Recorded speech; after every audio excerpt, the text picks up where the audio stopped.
Hey y'all, welcome back to Crime and Cocktails. If you're new to this channel, I'm Lena, and if you anything like me, you love true crime and a little drinky drink. And on this channel, we're doing a little bit of both. So get your drink together and we're going to get into this next story. Now, what I'm drinking tonight is one of my faves. She's been here before. It's the Jose Cuervo Sparkling Margarita, but this is actually the Paloma, which I looked it up because I was like, what is this? And it's really just like a margarita. You know, a margarita is like the tequila with the lime. This is the tequila and it just has lime and grapefruit. And it's so good. It tastes so good. So I'm drinking that tonight. So now, just a little recap. I had told y'all in the last couple videos that I have been sick. And I definitely went and got the corona testing. And it came back positive. But I feel fine. Like, I feel okay. So that's a good thing. Like, I'm going to get over it. Just quarantine, do my little quarantine. And I'll be good. Because I feel okay. And so y'all know I feel okay. I got a little more dress for y'all today. I put on a little bit of makeup. And I got the little wig together. So, something better than nothing, right? Even though I came to y'all the last video, nothing. Bounded on. I did have my eyelashes on. I ain't gonna lie. But anyways, let's get into the next story. So, y'all drinks together. Is they ready? They ready? Y'all ready? Cheers. Boop. Okay. Now, this story I'm calling The Deliberate Stranger, which I got that title from a movie title about the same person. And that person is Ted Bundy. Now, I done heard about Ted Bundy. Or my mom, she's like a crime freak too. So I think that's where I get it from. So, of course, you know, my whole life she be watching these little serial killer shows and movies and all that. So I was introduced to the Ted Bundy thing, you know, at an early age. And so I always kind of knew about him and knew about his little creepy ass ways. And so I wanted to go ahead and cover him and all of his madness. Now, Theodore Robert Cowell, that was his birth name. He was born November 24th, 1946 in Burlington, Vermont to Eleanor Louise Cowell, which she didn't go by Eleanor, which was actually, I think, her mother's name. So she went by Louise. So he was born at a home for unwed mothers. So the true identity of his father, it was never really, you know, revealed. It's just always been speculation. Okay. And so some of his relatives even speculated that he might have been fathered by his own grandfather, by Louise's dad, Samuel Cowell. And it was said that he was very abusive and very violent, you know, towards the family or whatever. There were also two other men that were speculated to be his father, but for some reason I just want to go with the idea that it was his grandfather because he was crazy as hell. So, you know, I don't know. Don't get me started. Anyways, so being that his mother was unwed and her parents were like very religious and, you know, they didn't want any shame on the family. So what they did was pass Ted off as their child and that his mother was actually his older sister. That's how they wanted it to be. You know, they didn't want no criticism from the community, you know, whatever. So, for the first 3 years of his life, he lived like that. Like, them was his parents and all of that. It might have been longer, but when the little research I did, it said the first 3 years of his life. So, since, let me see, the family didn't want any scrutiny. Yeah, that, okay. Now, they said that it wasn't until 1969 that he actually had gone to his birthplace in Vermont because the grandparents had lived in Philadelphia. So he went back to Vermont in 1969 and I guess he was digging through, you know, and went and got his birth certificate. And that's when he saw what he saw, that, you know, the father was unnamed or whatever. And he probably felt like, okay, all these rumors that's been going around the family is true, because it said that a cousin had told him, like, that's why, that's why granddaddy really your daddy or something like that, of that, to that effect. And so he went searching for it, and apparently he did come across it in 1969 when he went back to Vermont. And it said that after that, he had resented his mom. Like, he, really resented her and was upset with her about hiding that from him, all them years. So, anyways, backtrack. Now, in 1950, his mom moved both of them to Tacoma, Washington, to live with some relatives, where she ended up meeting a man named Johnny Bundy. And a year later, they ended up getting married. Well, they ended up getting married, a year later in 1951. And after they were married, Johnny actually ended up adopting Ted. So that's where he got the last name Bundy. Ted Bundy. Boom. See how I was trying to put that together. Might have took me a minute, but I got it. Y'all got it? I got it. Take a drink. Now, Johnny and Louise ended up having 4 other children. And even though Johnny tried to, nurture Ted and be a father and include him in, family activities and trips, camping trips, all that, Ted wasn't one. He no, I don't want to do any of that. He didn't want to have no parts of it. And they said that, let me see the words that they said. They said that he had actually told his grandfather he didn't really think much about him because it wasn't his real father, and that he wasn't that smart, and that he, didn't make a lot of money, basically. So they said that he even resented Johnny, even though he was, trying to be a dad to you, trying to nurture you, and do what he was doing with his own children, with you. Ted was like, fuck all that. You're not my dad. You're not my daddy. So, anyways, as Ted got older, he recalled, being a not so good teenager, his adolescent years, he wasn't so, he said he used to rummage through the garbage in the neighborhood looking for pictures of naked women and looking for detective stories. He said that he was into different detective stories, and mostly he was drawn to the ones where it was violent sex, a violent sex murder, stuff like that. And so he would be rummaging through the garbage looking for, pictures and covers of stuff like that to see that kind of crazy shit. And he also recalls getting drunk and being a peeping Tom, basically. And going to different people's windows and, trying to peek through to see what he could see, see women getting undressed or whatever he could see. And he says that, when he was young, he remembers not really fitting in, and that he had no sense of how to develop, social relationships with people. He just was kind of weird, I guess, a little weirdo. Clearly, he was a little weirdo. So, a long run. Oh, okay. So, yeah. My bad. I had to get my thoughts together. So, anyways, those were his adolescent years, and he just remembered not fitting in and being a creep, peeping in people's windows and stuff like that. And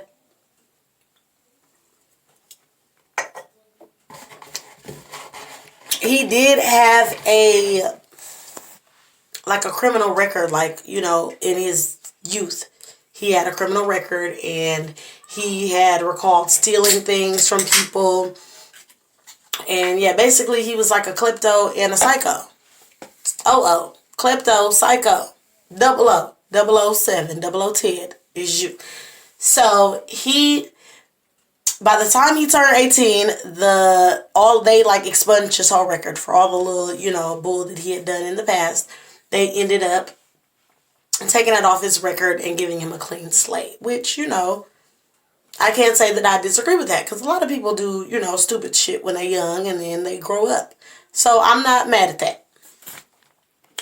Now, he once, you know, graduated from high school, he had a long run at a few different colleges and universities. And he even worked alongside like a few politicians, you know, while he was in college.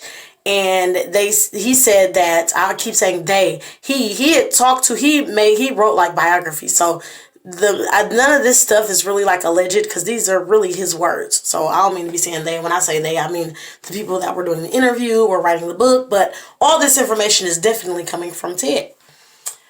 So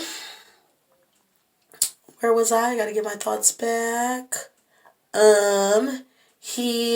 Okay. By the time he was in college, he had, you know, like broken out of his shell. He was done with his weirdo past and all that. Like, he had broken out of his shell. He had gained more confidence. He was, you know, he was back and he was better. Period. I wasn't mad at that either. You back and you better. Okay, do you. Cool. Right? So, like I said, he was definitely going to college, trying to find his way in the world. And he was doing a good job because, like I said, he had picked up a couple jobs with a couple different politicians, you know, during their campaign, and doing this, you know, this could work.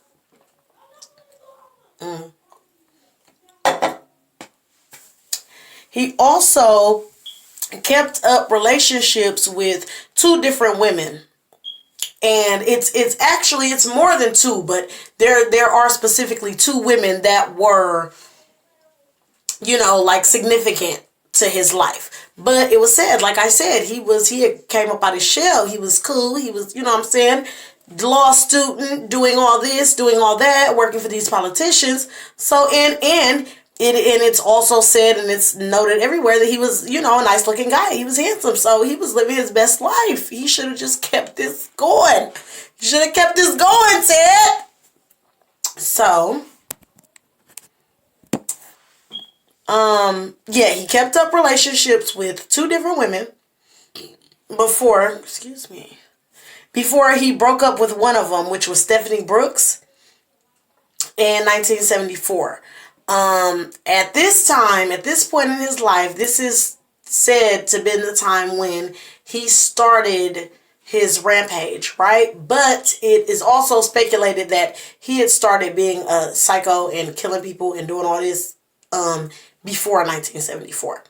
But it's just recorded from him at this time. 1974 is when he started to spiral out of control. And so he had started skipping classes at the law school he was attending. And in 1973, he just ended up dropping out altogether. Like, before that, like before any of this,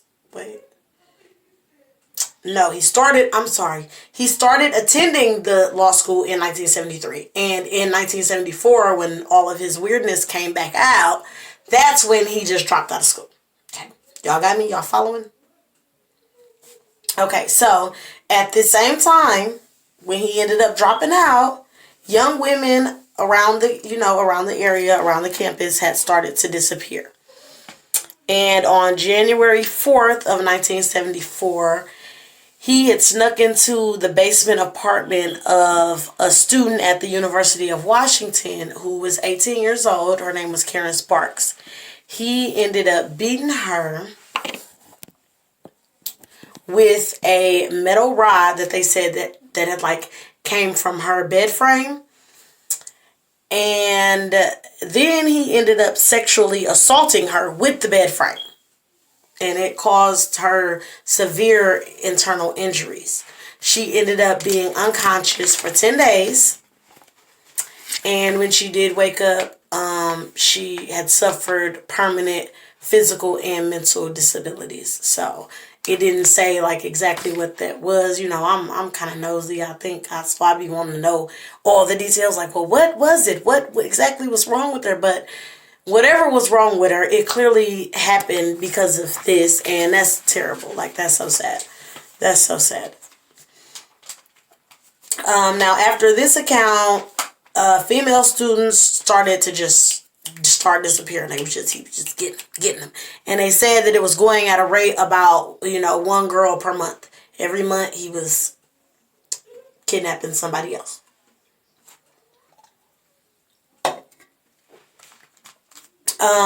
Ted had went on to kidnap and murder several different women.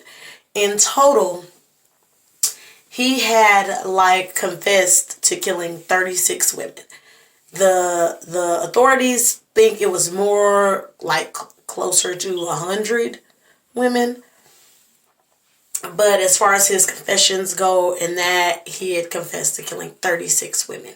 And so because of that, I wanted to tell the Karen Sparks story because that was kind of the first, the first known account. But it's so many different women, and it was so sad. I'm not going to even go through all of the different women because I don't want to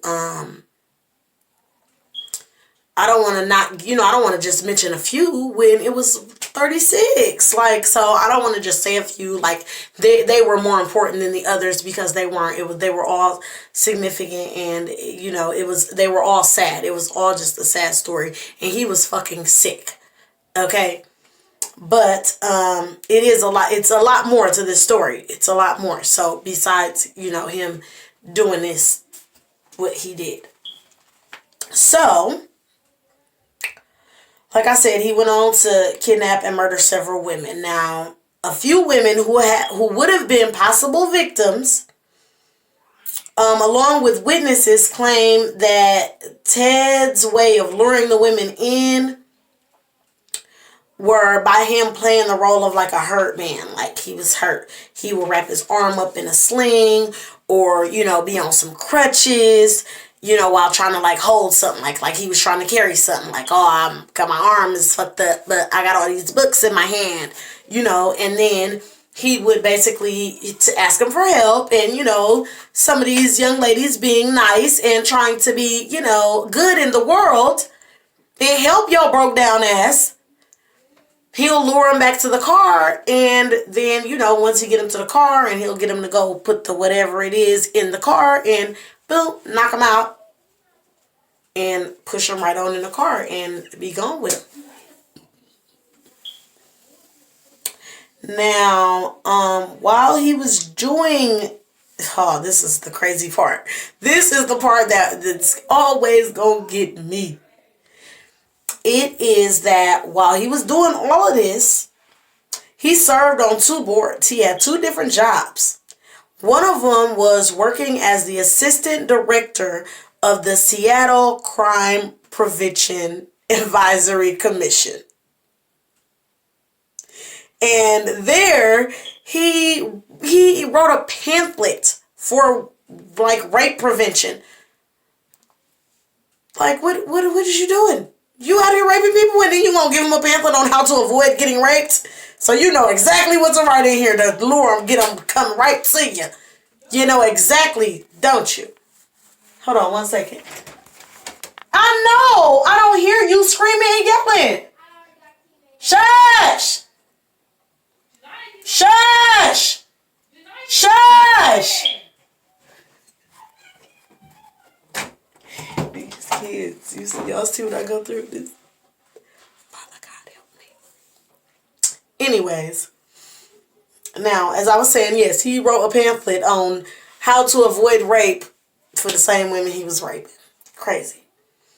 Then after that job, he actually worked at the Department of Emergency Services, which was like a government agency, and it was involved in the search for the same women that he had kidnapped. The same missing women, they get a search party for these missing women. He was on the search party. You just going all out. He went all out. He went all out. Anyway, now, by this time, by all these years, Ted himself, he said that he had mastered the art of leaving behind little to no evidence. So that's how you know he'd been doing this. That's how you know it, because he had already got down, he had already got to it. Like, he know exactly what to do, know what not to do, how to not leave behind no evidence, all that. Right? That's crazy. So, at the end of the day, by him doing that and being a master of disguise, the police was dumbfounded. Like, they didn't know what the hell. They didn't know who to look for, where to look, what to do. Right? So, now, one of his girlfriends had, let me get my thoughts. The girlfriend who I mentioned earlier, she had ended up contacting the police, when once more information came out about him, she was feeling kind of suspicious, like, it might be him. And so she did end up calling the police, contacting them, trying to tell them. They wrote it down. Okay, boop, we're going to take your account, write it down, and threw it to the side, basically, is what they did. Right? So, by this time, the disappearances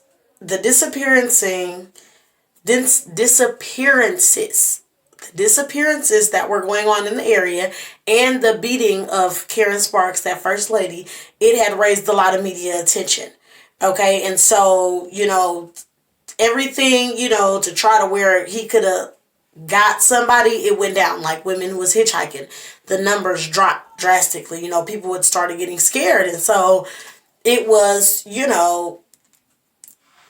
was weird at this time. You know what I'm saying? And so that's what actually had made the girlfriend, Stephanie, her name was Stephanie. That wasn't her, no. Stephanie was a different girl. He had another girlfriend. Her name was Elizabeth. Remember I told y'all earlier, he had dealings with a couple different women. So Elizabeth was another woman. She was the one, he had been dating her for a few years. And so she was the one who, when all this came out, contacted the police like, hey, I think this is us. Like, y'all should check it out. But they didn't want to hear that. But this is what sparked it all. Is, now it's high media coverage. Everybody be on alert. Look out. This is what's going on. Now, while they were piecing together this whole case, there were a few things that they had that were all similar in, in all the disappearances and the beating of the lady Karen, all of this. They took note that all the disappearances happened at night. And it was usually near a construction site. And it was within a week of like midterm and final exams. Y'all got to remember this was happening around like the college. You know what I mean? College of Washington, University of Washington. Okay. And they said that all the victims were wearing slacks or blue jeans. And that many of the witnesses stated that at most of the crime scenes, there was a man wearing a cast or a sling, driving a brown or a tan Beetle. Okay, so now they had, and this is, again, once all this came out, that's when the girlfriend, Elizabeth, she's saying, something wrong. This nigga got a Beetle, tan around. Something was wrong, right? So, he tried several different women, okay, with his little broke down act, okay? A lot of them had rejected him, or felt like something weird was going on and ran off or whatever. And that's actually how they, ended up getting the description of the car. And a lot of the women did describe him as an attractive young man, which, like I said earlier, they said that he was very handsome and good looking, with his arm in a sling. And they also said that he had a light British or Canadian accent. So he was really putting on. Like, he definitely was putting on, trying to... Come on now, Ted. And they also said, which was real stupid on his part, is that he introduced himself as Ted. Like, idiot. You stupid. But he was giving these people his real name like a dumbass. So... I am going to give y'all two other accounts. One of them was he had gone to like a mall And in the parking lot of the mall, he had approached the daughter of like a sheriff, right? And he told him that he was a firefighter. I forgot the name that he gave, but he told her like, yes, my name is Woo Woo and I'm a firefighter and this, that, and the other, and tried to like lure her to come with her. She didn't go. Here, her brother ended up coming out. Her big brother ended up coming out the mall like, hold on, what the fuck you think going on right here? And so her brother ended up getting that settled, but it was very weird that he did that. But it's good. Like, I feel like it's good that he did this to all these different people and that these women were smart and wasn't going, because they were able to give descriptions and, you know what I'm saying, and really at the end up catching his ass. So then the other account was, I'm going to do the other account afterwards, because this was when he was still in Washington, okay? Yes, he was not done. He was a crazy psycho. So, anyways, where am I at? I said that he was telling people his name was Ted. They put together a sketch for him. Okay, boom. So after they get all these accounts and they got a name now and all that, they ended up posting flyers all over Seattle. Like I said, this was all going down at the University of Washington, Seattle. Okay, so he was living in Seattle, near Seattle. It's Issaquah or something like that was the name of the town. But it was near Seattle, okay? And so they ended up putting flyers up all throughout Seattle. And some of Ted's old co-workers from where he used to work for the missing women, they ended up coming up. The girlfriend Elizabeth, she ended up calling back. And a professor at the university where he had attended and ended up dropping out, they all reported him that he should be a suspect, right? They all called in about his ass. They all like, Ted, oh, Ted, oh, Ted. They knew. Police did not believe it. The police didn't think that, a law student who was so, like clean cut and just, they couldn't believe that that he was the person they was looking for. They didn't believe it. So again, like they did when Elizabeth called the first time, just threw that shit to the side. They threw it to the side again. Now, in August of 1974, which is the same year, so just imagine he done tortured and did all this just in this little time frame from January to August of 1974. He's just been a whole, I don't even want to say a whole mood, a whole murderous mood, okay? Now, in August of 1974, he ended up receiving a second acceptance letter from the University of Utah Law School. And he ended up moving to Salt Lake City, Utah, where he had only attended the classes. He did, accept the letter, he got accepted. He went to the school and he ended up only attending for a short time. And then he ended up dropping out of that too, saying that he couldn't understand what the hell the professors were saying. I bet you couldn't. You had all kind of murder on your mind that of course you can't listen to what the hell the professor is saying. You thinking about killing. They're talking about law school shit. What is wrong with you? I don't know. I don't know. Anyways, he ended up dropping out of that too, saying he was too retarded and slow to follow what was going on in class.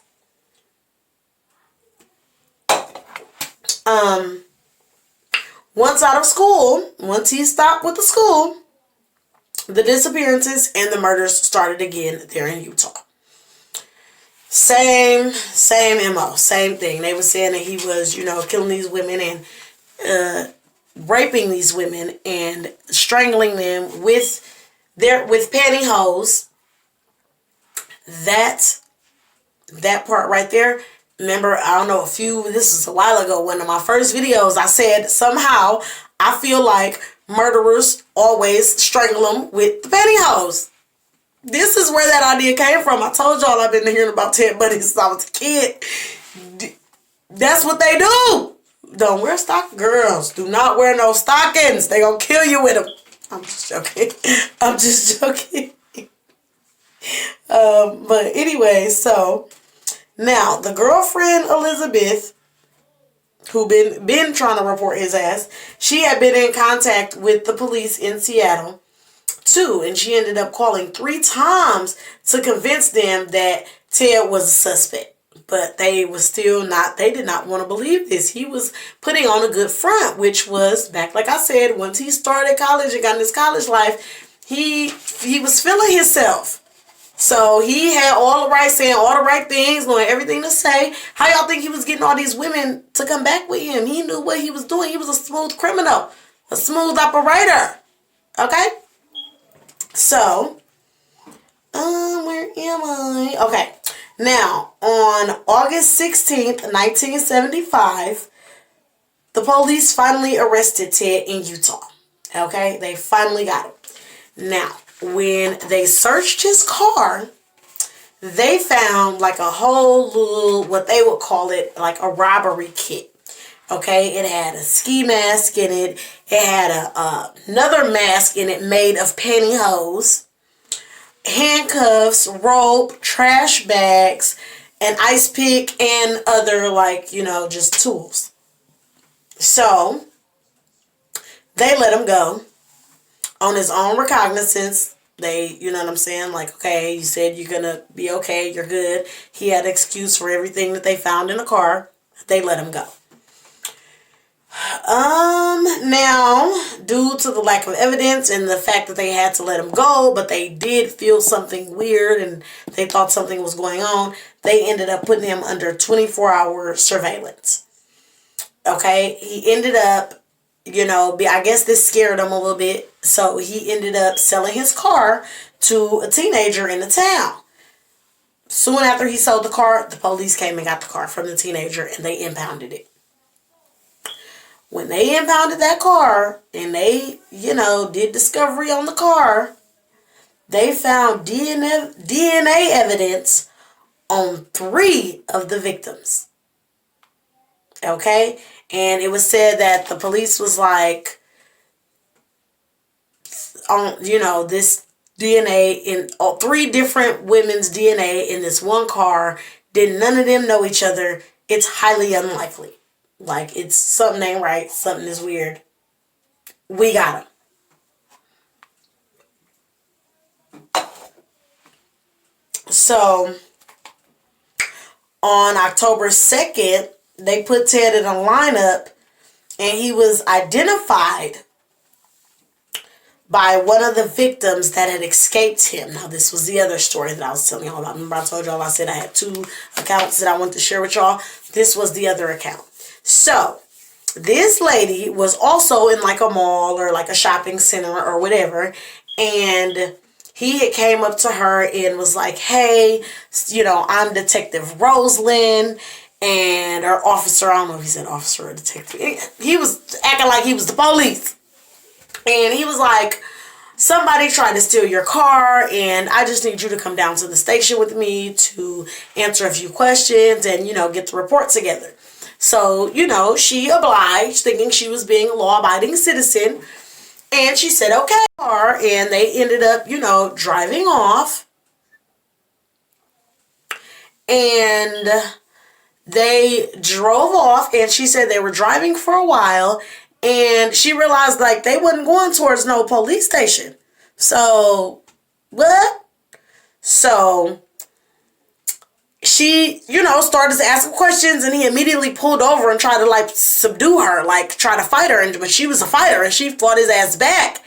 And so, in the midst of the fight, he ended up trying to handcuff her. And he handcuffs her and think that he did okay and that he good. He handcuffed both cuffs on one hand. So she was able to escape and get out the car and run away. So when they put his ass in a lineup, she identified him as Officer Rosalind. Gotcha. Now on June 7th, so they ended up, after that, of course he ended up, going to jail or whatever, and they figured they had their guy, but their case was still weak. But, they was putting 2 and 2 together. They wasn't stupid now. So they knew they had their guy, but they just had to get more evidence, basically. So they did, he was contained and he was not released after that. And so he stayed in jail for a minute after that. Now, on June 7th of 1977, he was transported to the Pitkin County Courthouse for a trial where he, didn't want a lawyer. He said he wanted to represent himself. So he was his own lawyer. And while at court, they had, taken a recess, and he had asked to go to the library to, look up some stuff on his case. And they did. And while he was, out of the sight of the guards or whatever, his ass jumped out the window. A second-story window. Jumped clean out. Jumped clean out the window on the ass. And he ended up being on the run for 6 days before he was caught. Now, once he was caught, he still couldn't sit still, even though they said that, like I said before, the evidence was, wasn't a lot of evidence. It was, they almost didn't even have a case, but they were trying. So it said in my research, and the research stuff I read, that he could have very well gotten off. Like, if your ass just would have sat down, might have got off. You know what I mean? But he couldn't. His little psycho spidey senses was tingling, and he couldn't sit still. So while he was in his cell, he escaped again by entering a crawl space and breaking through the ceiling. And when he broke through the ceiling, he was in an apartment of the chief jailer. Like the main motherfucker who be in jail watching over y'all. I want to say warden, but obviously that ain't the word they used. Whatever. He broke into his house. It was around Christmas time. He was out with his wife, so he changed his clothes and walked right out like he was just normal. And he ended up, he had a long journey, but he ended up all the way in Florida, where, guess what? They said he tried to get jobs and he tried to do this, but nothing was really working out, and he just couldn't sit still. He just had to do some more killing. Like, you're crazy. Crazy. So he definitely continued his acts of violence. And on February 12th, he finally ended up being apprehended and taken to jail. Finally, after all of this. Now, on July 24th, 1979, he was convicted of 3 counts of attempted first-degree murder and 2 counts of burglary.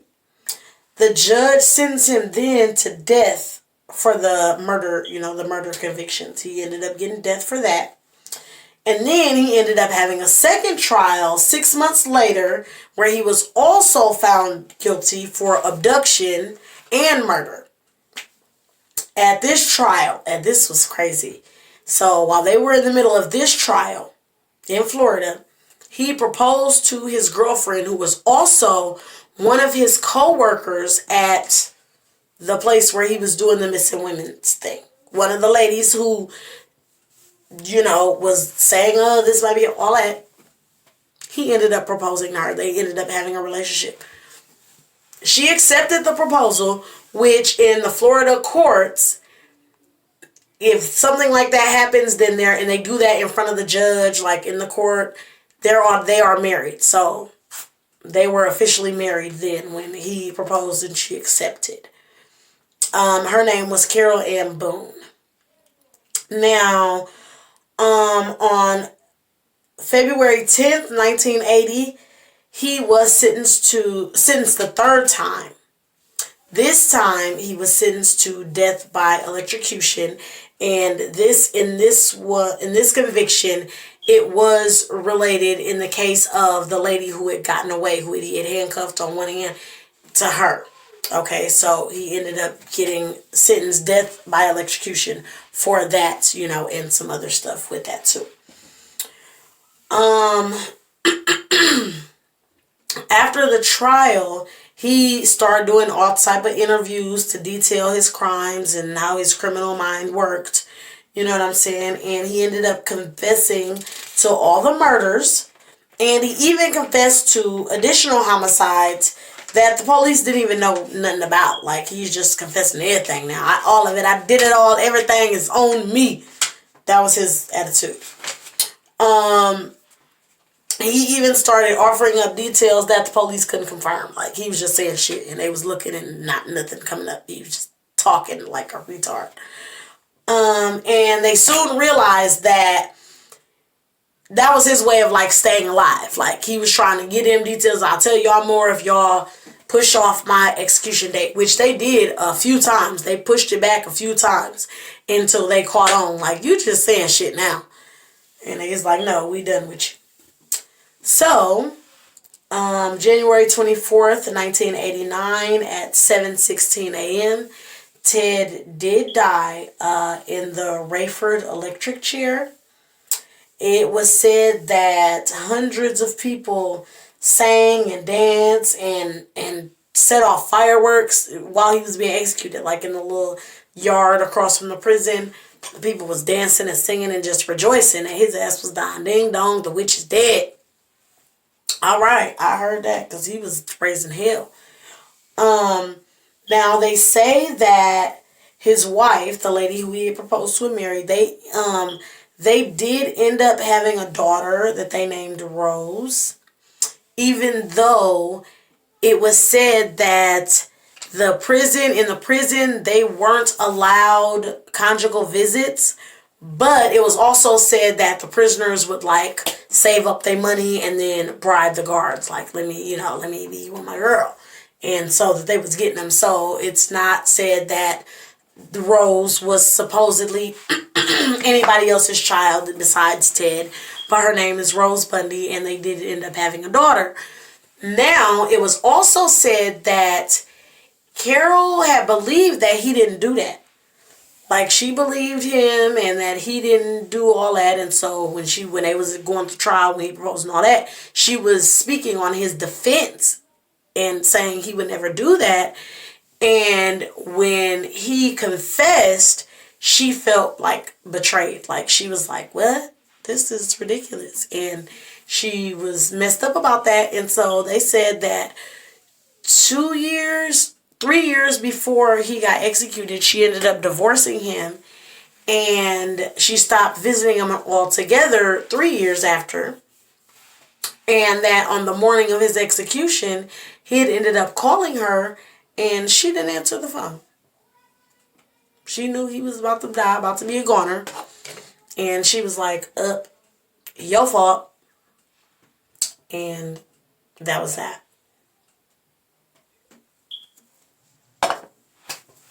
So, that is the story of Ted Crazy Ass Bundy.